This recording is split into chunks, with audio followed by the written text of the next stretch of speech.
Привет, друзья! Я снова рада приветствовать вас у себя дома, и в сегодняшнем видео мы продолжаем тему декора новогоднего и подарков для друзей. И работать мы сегодня будем в 3 этапа. В первой части видео мы будем делать с вами формовые свечи. Мы будем пользоваться кокосовым воском, мы будем пользоваться соевым воском, однако не просто воском, а изделием из соевого воска, которые у меня не получились или которые можно назвать бракованными. Этим свечам, которые вы видите сейчас на экранах, мы и дадим вторую жизнь, а для этого мы их просто растопим на водяной бане и сделаем повторно формовые свечи, в данном виде 2 формы в виде девушек. Я неоднократно говорила о том, что свечеварение, процесс свечеварения хорош тем, что у вас практически не оставляются никаких отходов производства. Вы всегда можете перезалить ваши свечи и использовать повторно воск, что мы и будем делать в этом видео. Итак, для начала, естественно, мы закрепим фитиль. Размер фитиля на данную форму я брала 3,5-4 мм. Закрепив, мы сейчас растопленный воск немножечко окрасим. Я добавляла еще пару капель красителя, а также ароматизируем. Я также усилила немного ароматизатор, добавила несколько капель дополнительно ароматического масла. И затем мы просто зальем формы, оставив их на 8-9 часов для того, чтобы они остыли. В принципе, я делала заливку свечей с вечером, а доставала уже формы утром. То есть как раз и где-то 8-9 часов у нас остывали свечи. И утром, как вы сейчас видите, с первыми лучами солнца я достала свечи. Они у нас получились хорошими, красивыми, без изъяна.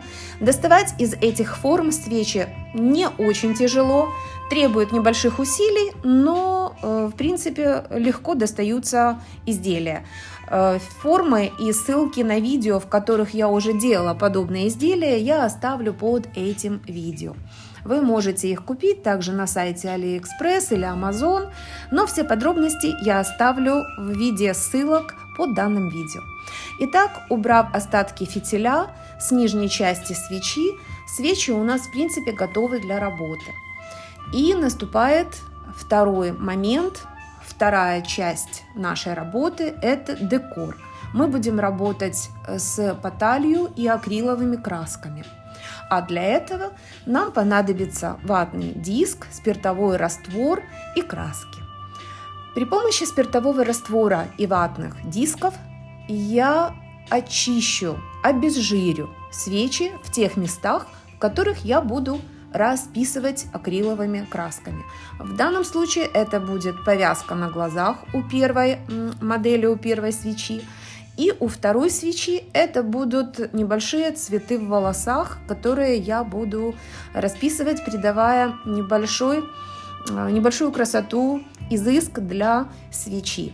Я буду пользоваться серебряными красками, потому что считаю, что это прекрасное сочетание к коричневой модели моего изделия. Вот вы видите сейчас на экранах ваших телевизоров, как я это делаю в ускоренной съемке.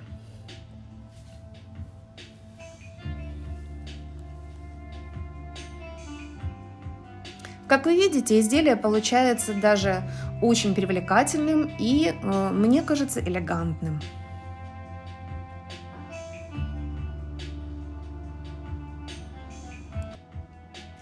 Еще один важный момент, друзья, для того, чтобы наше изделие было в хорошей форме и мы беспрепятственно могли закрепить его, я покажу это в дальнейшем видео, как мы это будем делать. Нижнюю часть свечи нам нужно обработать при помощи деревянного резака.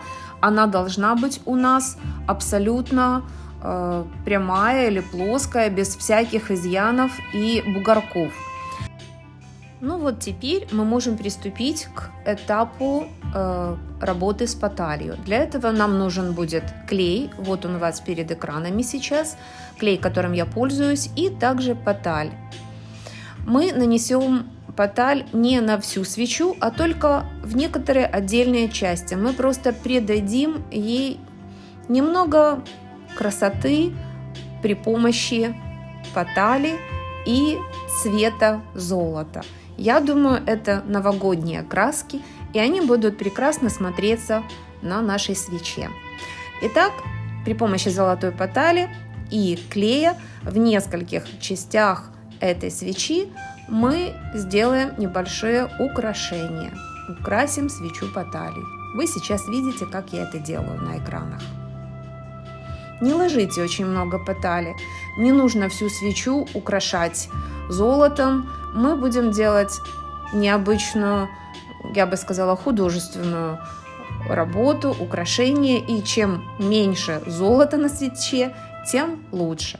Вот сделаем такой художественный вариант свечи, украсив ее в некоторых только местах золотой поталью.